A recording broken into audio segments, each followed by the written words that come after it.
दोस्तों नमस्कार, प्रणाम, अभिवादन स्वीकार करें। शुरू करते हैं आज की बड़ी खबरें। मध्य प्रदेश के सभी 12 जिलों की खबरें। उपचुनाव से पहले सीएम शिवराज सिंह चौहान ने प्रदेश के इन 12 जिलों को दिए बड़ी सौगातें। वहीं किसानों के लिए बड़ी खबर है, वैज्ञानिकों ने किसानों को सलाह दी है। वहीं मध्य प्रदेश में अब छाएगा अंधेरा, केवल 3 दिन का कोयला बचा है। सीएम शिवराज सिंह चौहान ने इस पर क्या कहा है, तो चले देखते हैं सारी खबरें विस्तार से। यदि आपको खबरें पसंद आए तो वीडियो को लाइक जरूर करिएगा और इसी प्रकार की खबरों के लिए आप चैनल को सब्सक्राइब कर लें। खबरें पूरी पाने के लिए वीडियो अंत तक जरूर देखिएगा।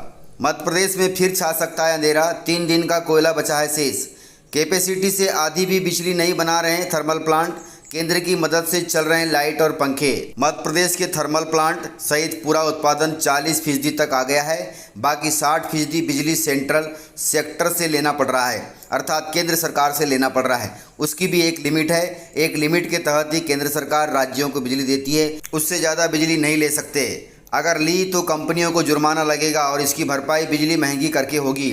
वह भार भी कस्टमर पर ही पड़ेगा, अर्थात उपभोक्ताओं पर पड़ेगा। यानी एक तरफ कुआं तो दूसरी तरफ खाई वाला मामला है, अर्थात अब प्रदेश की जनता को अंधेरे में रहना पड़ेगा। सरकार इस पर क्या कर रही है वह देखना बाकी है। मध्य प्रदेश में अन्य स्रोतों से जो बिजली पैदा हो रही है, जैसे पानी से, पवन चक्की से, सोलर से तथा अन्य क्षेत्र से, उनका भी उत्पादन ठप हो गया है। पानी से उत्पादन इंदिरा सागर बांध से क्षमता 1000 मेगावाट की है, लेकिन अभी उत्पादन 836 मेगावाट हो रहा है। वहीं पानी से ओमकारेश्वर बांध से 520 मेगावाट की क्षमता है, लेकिन 390 मेगावाट ही उत्पादन हो रहा है। वहीं अन्य जल संयंत्र से 1546 मेगावाट की क्षमता है, लेकिन उत्पादन 0 हो रहा है। वहीं पवन चक्की से जो उत्पादन हो रहा है बिजली का, उसकी क्षमता है 2416 मेगावाट, लेकिन अभी 133 मेगावाट ही उत्पादन हो रहा है। वहीं सोलर से अर्थात सूर्य की उष्मा से जो उत्पादन हो रहा है, उसकी क्षमता 1562 मेगावाट है, लेकिन उत्पादन 0 हो रहा है। वहीं अन्य स्रोतों से 1 मेगावाट की क्षमता है,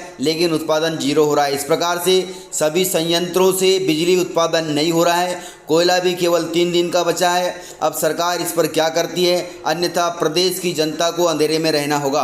बात करें हम खेती किसानी की, यदि खेती किसानी को यदि बिजली लगती है तो बिजली की डिमांड प्रतिदिन 16000 मेगावाट पहुंच जाती है। वहीं पूरे प्रदेश में 8 अक्टूबर को 10,000 मेगावाट की मांग रही, लेकिन उत्पादन सिर्फ 3970 मेगावाट ही रहा। तो इस प्रकार से अभी लाइट और पंखे जलाने के लिए बिजली नहीं मिल रही है, तो किसानों को कैसे रबी सीजन में बिजली मिल पाएगी। धान का उत्पादन करने वाले किसानों के लिए वैज्ञानिकों की सलाह है। वैज्ञानिकों ने सलाह दी है कि 2 सप्ताह पहले बंद कर दें सिंचाई। यदि आप धान की कटाई कर रहे हो तो 2 सप्ताह पहले आपको सिंचाई बंद करनी होगी। वैज्ञानिकों ने धान के बारे में किसानों को दिए टिप्स, आप इस पर अमल करें और अपनी फसल का ज़्यादा से ज़्यादा उत्पादन प्राप्त करें। वैज्ञानिकों ने धान की खेती करने वाले किसानों को कुछ सावधानियां बरतने की सलाह दी है, ताकि फसल पकने के अंतिम दिनों में कोई नुकसान न हो। मौसम को ध्यान में रखते हुए किसानों को सलाह है कि धान की पकने वाली फसल की कटाई से 2 सप्ताह पूर्व सिंचाई बंद कर दें। फसल कटाई के बाद फसल को 2-3 दिन खेत में सुखाकर गहाई कर लें। उसके बाद दानों को अच्छी प्रकार से धूप में सुखा लें।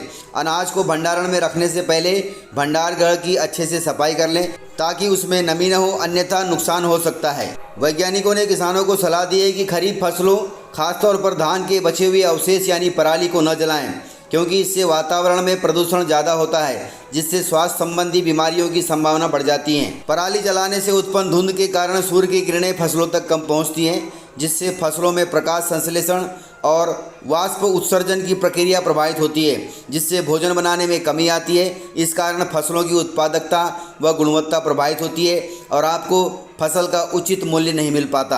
तब पराली का क्या करें, इस पर वैज्ञानिकों ने किसानों को सलाह दी है। उन्होंने कहा है कि धान के बचे हुए अवशेष अर्थात पराली को जमीन में मिला दें, इससे मृदा की उर्वरकता बढ़ती है। साथ ही यह पलवार का भी काम करती है, जिससे मृदा से नमी का वाष्प उत्सर्जन कम होता है और जमीन में नमी बनी रहती है, जिससे फसलों को फायदा होता है। इस प्रकार से छोटी छोटी बातें फसल का उत्पादन बढ़ाने में बहुत काम आती हैं।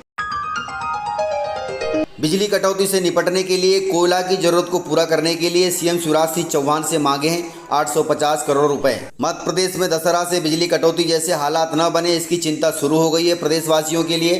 कोयले की सप्लाई अटकने की वजह से बिजली इकाइयों में उत्पादन कम हो गया है। कोल कंपनियां पिछड़ा बकाया वसूलने पर जोर दे रही हैं। ऐसे में प्लांट में कोयले की सप्लाई घट गई है। इधर बिजली कंपनी का दावा है कि पूरे देश में कोयले का संकट है। इसके बावजूद मध्य प्रदेश में कोयला दूसरे प्रदेशों की तुलना से ज़्यादा है। शनिवार को Madhya Pradesh power generating company के प्रबंध संचालक ने सीएम शिवराज सिंह चौहान से मुलाकात की। उन्होंने कोयले के लिए तत्काल 850 करोड़ रुपए की मांग की है ताकि प्रदेश में आने वाले बिजली संकट को दुरुस्त किया जा सके। वहीं सीएम शिवराज सिंह चौहान ने बिजली संकट को लेकर अधिकारियों से बैठक की और बैठक में उन्होंने किसानों के हित में ही बड़े निर्णय लिए। सीएम शिवराज सिंह चौहान ने कहा कि किसानों को सिंचाई के लिए 10 घंटे बिजली आवश्यक रूप से दिया जाना चाहिए। सीएम ने कहा कि इसके लिए प्रत्येक स्तर पर आवश्यक व्यवस्था सुनिश्चित की जाए। प्रदेश में किफ़ायती दर पर बिजली उपलब्ध कराने के लिए राज्य सरकार प्रतिबद्ध है। सौर ऊर्जा भविष्य का ऊर्जा स्रोत है, अतः सौर ऊर्जा संयंत्रों की स्थापना में कोई कसर नहीं छोड़ी जानी है। आम जन को इसके लिए प्रेरित करना होगा। सीएम शिवराज सिंह चौहान ने कहा कि 1-2 मेगावाट तक के प्लांट स्थापित करने का प्रोत्साहन देने के लिए आवश्यक नीति बनाई जाए, अर्थात सोलर प्लांट लगवाने के लिए आम जन को प्रोत्साहित किया जाए। मुख्यमंत्री चौहान ने यह निर्देश मंत्रालय में आयोजित रबी फसल के लिए विद्युत आपूर्ति संबंधी ऊर्जा विभाग की बैठक में सभी अधिकारियों को दिए हैं। वहीं सीएम शिवराज सिंह चौहान ने कहा कि बिजली उत्पादन में कोयले पर निर्भरता कम करने के लिए हर संभव प्रयास किया जाना आवश्यक है, क्योंकि प्रदेश में कोयला अभी कम पड़ रहा है और आगे भी कोयला कम पड़ेगा। इसलिए सौर ऊर्जा से बिजली बनाया जाएगा ताकि प्रदेश में बिजली का संकट न आ सके। वहीं उपचुनाव से पहले सीएम शिवराज सिंह चौहान ने इन 12 जिलों को दिया है बड़ा लाभ। मध्य प्रदेश की शिवराज सरकार ने एक और बड़ा फैसला लिया है। इसके तहत अब भूमि उपयोग प्रमाण पत्र ऑनलाइन मिलेंगे। अभी यह सुविधा प्रदेश के 12 जिलों में लागू की गई है। जल्द ही इसे प्रदेश के सभी जिलों में लागू किया जाएगा। इसके लिए आवेदक mp-town-plan.government.in पर ऑनलाइन भूमि उपयोग प्रमाण पत्र प्राप्त कर सकते हैं और अपने ज़रूरत का काम कर सकते हैं। तो इस प्रकार से यह वेबसाइट है। वेबसाइट पर जाकर के आप भूमि से संबंधित आवश्यक प्रमाण पत्र डाउनलोड करके उसका प्रिंट ले सकते हैं। यह सेवा प्रदेश के 12 जिलों में शुरू की गई है। वे जिले हैं भोपाल, भिंड, दतिया, ग्वालियर, डबरा, हरदा, इंदौर, जबलपुर, रीवा, सागर, शिवपुरी और उज्जैन।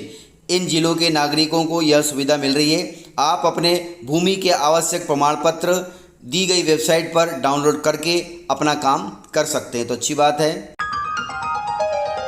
वहीं सीएम शिवराज सिंह चौहान ने प्रदेशवासियों को दिए बड़ी सौगातें। तो चले देखते हैं सीएम शिवराज सिंह चौहान को लाइव। बेगमगंज हो, सुल्तानपुर हो, उदयपुर आओ, अलग अलग हमारे। अब बेगमगंज में तो नवीन सिविल अस्पताल की सौगात बेगमगंज को मिली है और जैसी सुविधा भोपाल में मिलती है जांचों की, वैसी बेगमगंज में उपलब्ध होगी। रामपाल जी ने लगातार प्रयत्न किया और डॉक्टर गुरुराम भी रायसेन के ही है, तो घर का परसैया और अंधियारी रात काय को कसर छोड़ना है। स्वास्थ्य सेवाओं में रायसेन जिले को भी बेहतर से बेहतर बनाना है। बेगमगंज पीछा न रह जाए, इसकी चिंता की गई है। उसके लिए आवश्यक धनराशि स्वीकृत की गई है। कई तरह की व्यवस्था जिसके बारे में अभी चर्चा हो रही थी, मैं दोहराना नहीं चाहता। रामपाल जी भी बता रहे थे, डॉक्टर प्रभुराम जी भी बता रहे थे। वो हमने करने का प्रयास किया है। और सबसे बड़ी बात थी ऑक्सीजन की कमी पूरी करने की। मैं दानदाताओं को 165 दानदाता यहां बैठे, दोनों हाथ जोड़ के उनको धन्यवाद देता हूं। संकट के समय हमारे दानदाताओं ने अपनी जेब का पैसा लगा के 29 लाख रुपए की लागत से ये ऑक्सीजन प्लांट लगाया है। सभी दानदाता बहनों और भाइयों, आपने ऑक्सीजन प्लांट नहीं लगाया, लोगों की जिंदगी बचाने का प्लांट लगाया है। मैं आपको साधुवाद देता हूं, बहुत बहुत धन्यवाद देता हूं, हृदय से धन्यवाद देता हूं, आपका अभिनंदन करता हूं। तो इस प्रकार से जानकारियाँ थी। यदि आपको जानकारियाँ पसंद आई हो तो वीडियो को लाइक जरूर करिएगा और यदि आपने वीडियो पूरा देखा है तो उसके लिए बहुत बहुत धन्यवाद। वीडियो को ज़्यादा से ज़्यादा अपने दोस्तों में शेयर करें ताकि वे भी जानकारियों से अपडेट रहें और जानकारियों का लाभ ले सकें। तो आज के वीडियो में इतना ही। मिलते हैं सर अगली वीडियो के साथ। तब तक के लिए जय हिंद, जय भारत।